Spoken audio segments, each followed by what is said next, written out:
sining programa mula Lunes hanggang Linggo. Aalawin kayo ng aming kilalang mga komentarista at public service program. Ito lamang sinimpilan ng DWPL. Abangan ang mga kumakalansing na balita, mga humagibis na komentaryo, at mabilis na paghimay sa mga samot-saring kaganapan na pinag-uusapan ngayon.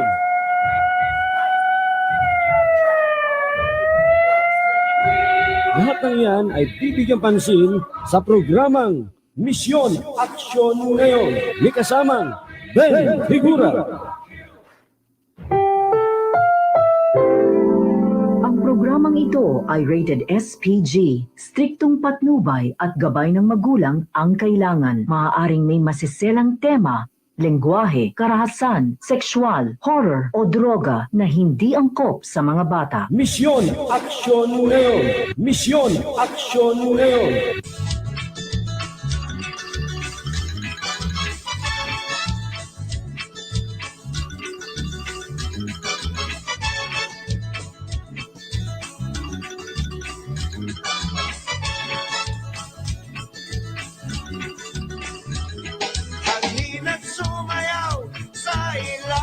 Magandang hapon sa lahat ng ating mga kababayan mula Luzon, Visayas at Mindanao. Kumusta po Mega Manila at sa mga masugid nating taga-subaybay saan mang panig ng mundo. Maraming salamat po sa inyong patuloy na pagtangkilik sa taong ito. 2021 na po tayo. Natapos na natin yung 2020.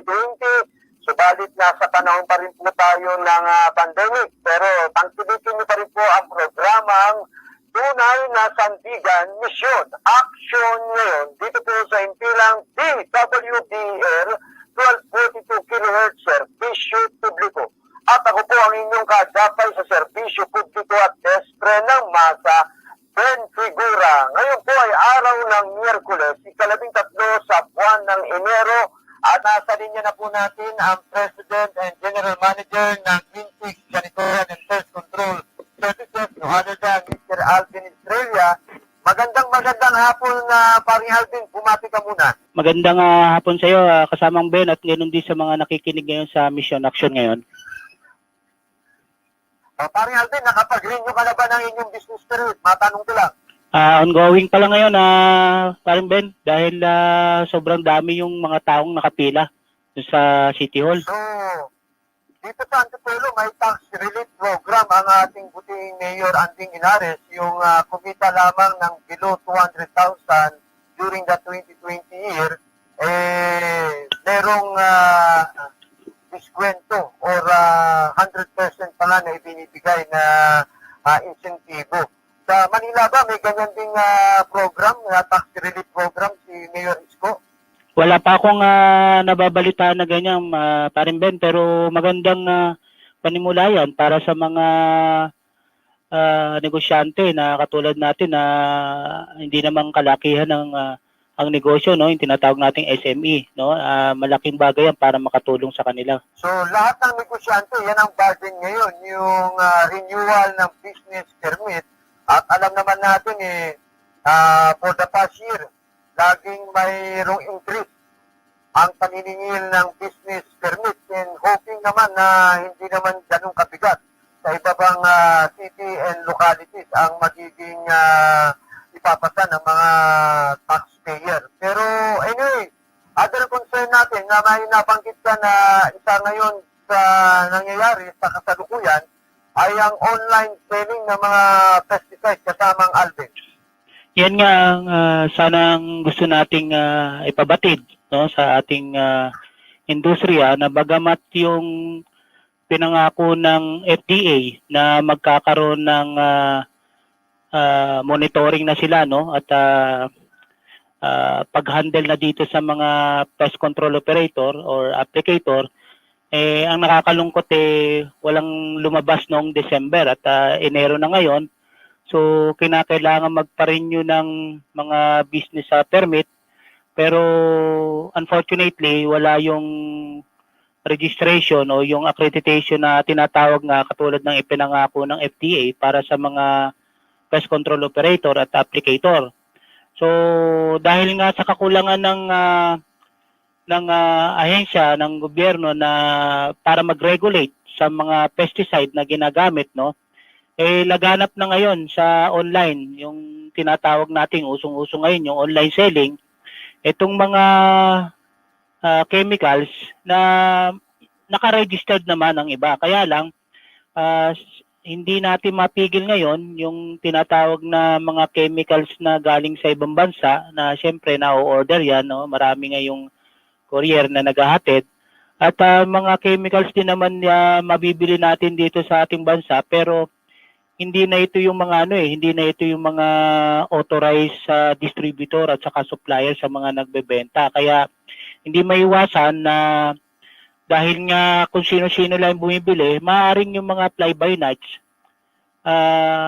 ito yung maging source ng nila, ng pagkukunan nila ng chemicals. At pag dumami yung fly-by-nights, ang mangyayari makaka-apekto to dun sa legitimate na PCO. Dahil syempre pag fly-by-nights, iba yung nila, iba yung computation na kasamang Ben.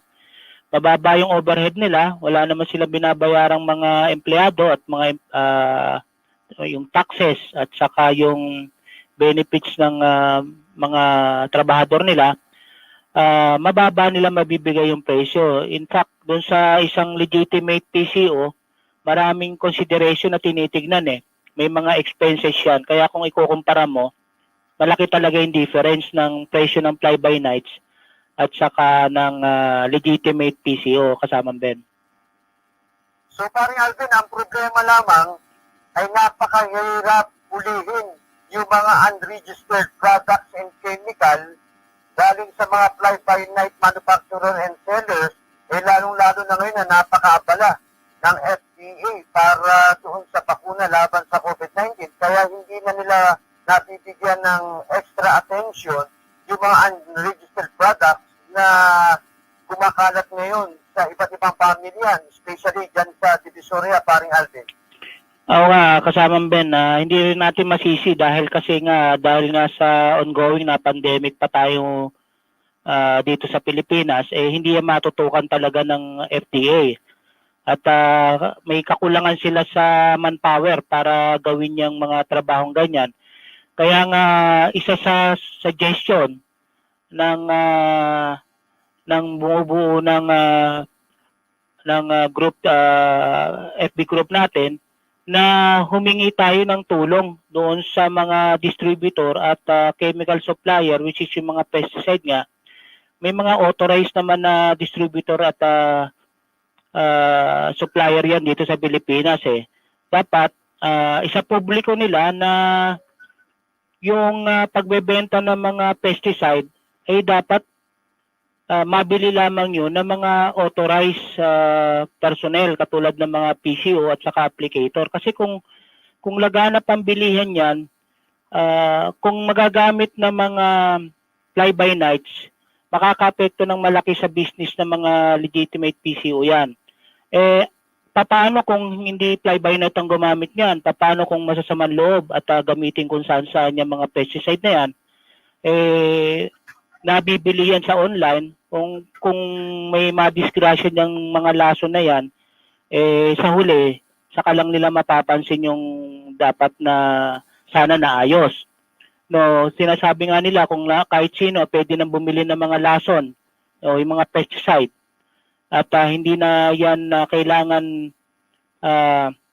idaan sa tamang proseso, malaking problema sa community natin yan, kasamang Ben. So, sa binubumong organization, kasamang Alvin, na may more or less 300 ka ng mga sympathizers and followers, paano ninyo pinaplano na mas mapaganda ang ating operation sa pest control industry na alam naman natin na napakaraming organisasyon, federasyon ang nag-i-exist pero hindi pa rin naman napupulis totally at hindi naman nababantayan kung ano yung mga produkto na dapat laman ay tinatangkilik ng consumer.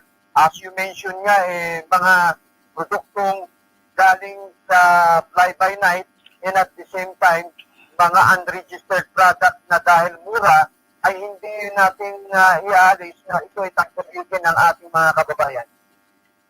Regarding dun sa unregistered chemicals na makikita natin sa merkado, even dito sa mga naglalakihang mall, may mga lumalabas na na mga chemicals na gawa sa ibang bansa. Unregistered dyan at yan ay pumapasok sa bansa natin dito sa backdoor nga na daan. Wala tayong magagawa dyan dahil ngayon na tahimik pa sa ngayon si FDA at walang police power na tayong mahinging assistance para dyan.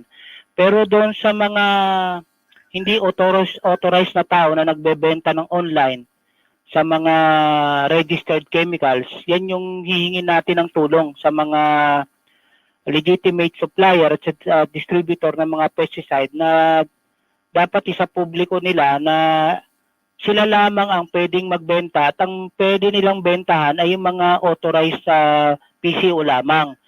Hindi lang naman kinakailangan nilang kumita, no? Kinakailangan din meron tayong tinatawag na social responsibilities. Na yung produkto nila, which is aminin man natin, i-consider nating lason dahil pesticide yan Dapat ang makahawak lamang yan, makagamit lamang yan, ay yung mga authorized na PCO lamang, kasamang Ben. So, ang isa pang problema ng inyong industriya, kasamang Alvin, ay yung pagpapatupad ng in-house disinfection at ang mismong LGU na mismo ang supplier ng mga chemical na kung saan lumalabas na naging kakompetensya na natin ang LGU, kasamang Alvin. Isa pa rin problema yan kasamang Ben, pero sa ngayon nga, tiko muna ang ating bibig pagdating sa usapin na ganyan dahil nga tahimik pa sa ngayon ng FDA at wala tayong masasandalan na para hingin ng tulong itong mga ganitong sitwasyon dahil siyempre government yan kailangan na mismo ang mamagitan dyan ay ahensya rin mismo ng government. So in the near future, kasamang Alvin, ano ba ang plano ng Pest Control, Environment, Health, Sanitation, and Suppliers of the Philippines para mas lalo pang maiangat ang kalidad ng serbisyo sa pest control industry and at the same time ay mabantayan laban sa mga namimirata o fly-by-night na suppliers? Sa ngayon, ang pinaplano dahil sa unang buwan pagpasok ng taong year 2021 ay maging matatag muna ang mga opisyal at makapili ng sapat na leader para sa ganun ay mayroong tayong makatulong sa communication. Napakahirap kumilos kung maraming kasamang Ben ang membro pero masasabi naman natin dahil nga nationwide yung pinanggagalingan ng mga member Luzon, Visayas, Mindanao ay malalayo kinakailangan makagawa kami ng paraan kung paano mapapabilis ang communication at kung magsasama-sama kami at makakabuo ng maraming possible na magandang recommendation, magagamit natin yan sa pamamagitan ng pagsulat sa mga kinakaukulang ahensya ng gobyerno. At siguro ang mauuna natin dyan yung paggawa muna ng letter sa mga supplier na kasi nga napapansin nga namin na sa online binebenta yung mga chemicals na hindi naman dapat makarating do sa mga hindi authorized na PCO, kasama Ben. So by the way, kasamang Alvin, paano natin i-address yung isa pang major concern, yung LGU accreditation na nabanggit mo dati sa Paranaque ay ipinatupad yan. So paano natin lalabanan yung ganyang policy na hindi magkaroon ng exclusive accreditation o yung malilimitahan ang ating mga pest control services provider na makakuha ng kliyente sa ibang lokalidad? May mga mangilang-ilan na lokal na LGU na nakaganyan pa rin ang proseso na kailangan may accreditation. Pero gaya nga na nabanggit ko kanina kasamang Ben, kung magiging national issue na yung pag-accredited sa mga pest control operator at sa mga applicators, hindi na yan mapapakialaman ng LGU dahil national lang hawak, which is ito nga dapat na si FDA ang mag-handle niyan, kasamang Ben. So, lumalabas kasamang Alvin na mabigat talaga yung inyong sinusuong na problema sapagkat yung implementing guidelines ng FDA ay hindi pa naman totally na-address dahil nagkaroon man ng consultation publicly but online, pero hindi pa naman totally na-address yung inyong concern. So we're hoping na sa pamamagitan ng aktibong suporta ng iyong mga kasama ay mas lalong makakatuklas ng solusyon, and at the same time ay magkaroon ng concerted effort to the interest of the general welfare of your industry, kasamang Alvin. Yes, kasamang Ben. For the meantime, yan lang muna yung ating masasandalan, no? Dahil nga nanahimik ka muna si FDA at siyempre doon tayo hugot ng ipin, no? At lakas para nga sana i-contest yung tinatawag nating pagkakaroon ng accreditation sa bawat LGU, which is hindi natin mapipigilang maisip na pwedeng maging source ng corruption yan. Pero kung magiging national issue na yan, yung tinatawag natin na pagre-regulate sa mga pest control operators, hindi na makikialam si LGU dyan dahil kasi alam naman nila na sakop na yan ng national na which is yung FDA nga. Pero since ang nagiging reason nila noon pa man, sinasabi nila na wala nga nagre-regulate na government agency which is yung dapat papalit nga sa FDA at hindi na-handle, natututukan ng gusto ni FDA, kaya sila nakialam na kailangan may accreditation talaga dahil concerned sila doon sa sanitation matters at safety ng bawat lokal na hinahawakan nila. Kasama Alvin, malapit na tayong magtapos sa programa. Kung meron ka pang ibang concern o gustong i-announce, binibigyan kita ng pagkakataon na go ahead please, kasamang Alvin. For the meantime, kasamang Ben, yun nga, inihikayat muna natin ng mga pest control operators at applicators na pwede sila mag-join dun sa FB group natin, no, para magkaroon tayo ng malawak na communication. Yan lang yung pinakamabilis natin, no, at makakuha tayo ng iba't ibang suggestion na maaaring makatulong sa ating industriya, kasamang Ben. Okay, at maraming salamat kasamang Alvin, at pagamat abalang-abala ka sa iyong kliyente at sa iyong mga out-of-town trip ay nabigyan mo pa rin ang pagkakataon ng ating programa to share your ideas and wisdom for the good and the welfare of the pest control industry. Mabuhay ka kasamang Alvin at keep safe always. Maraming salamat din sa kasamang Ben. Anyway mga kaibigan, at sino po ba ang mag-aakala na aabot sa 2021 yung pandemya na idinulot ng COVID-19? Marso ng 2020 nang ipatupad ang ECQ. Kaya wag po tayong magsasawang magdasal, wag po tayong magsasawang magbigay ng malasakit sa ating kapwa. At tanging ang Diyos lamang ang nakakalam ng ating kapalaran.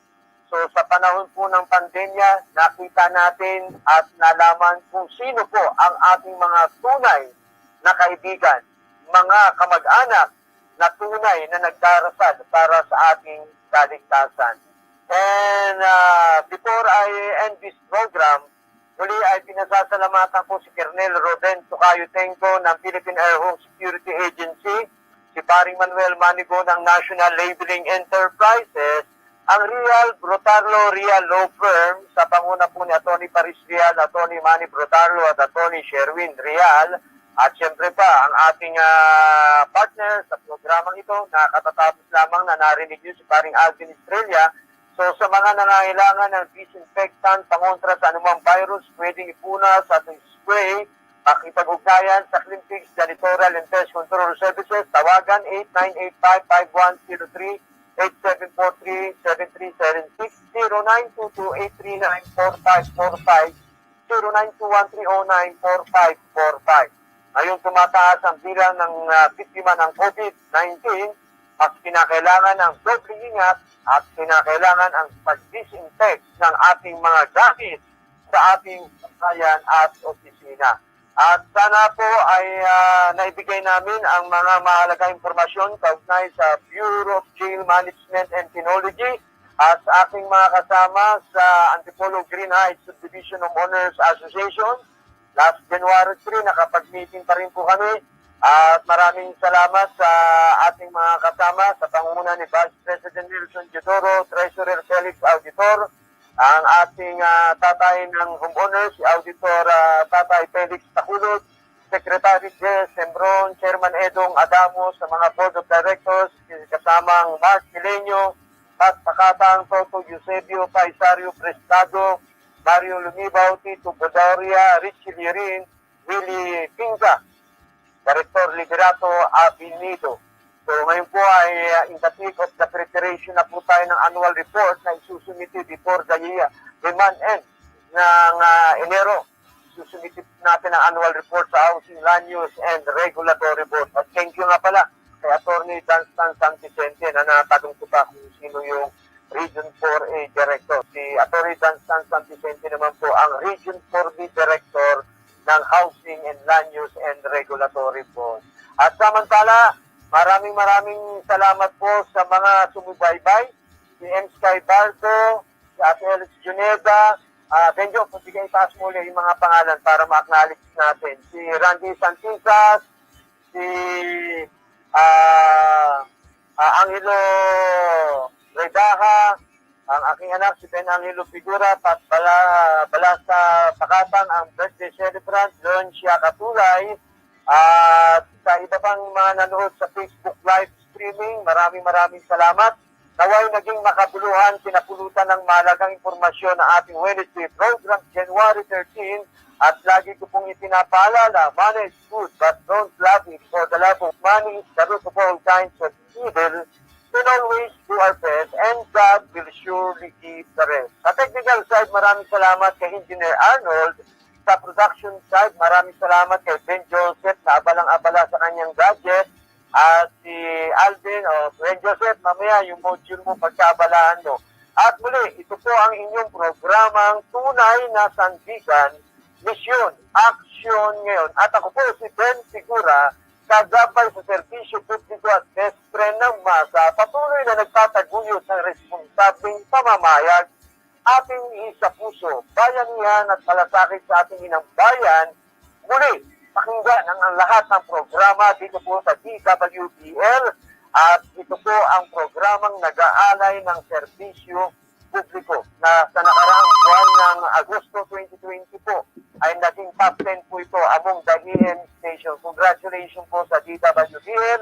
At muli, ito po si Ben Figura, mabuhay, misyon, action ngayon.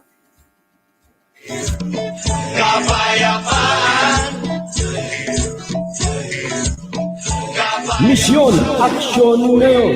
Misyon Aksyon ngayon. Ang inyong napakinggan ay programang Misyon Aksyon ngayon may kasamang Ben Figura. Ugaling sumubaybay dito sa himpilang DWBL Serbisyo Publiko. Maraming salamat po.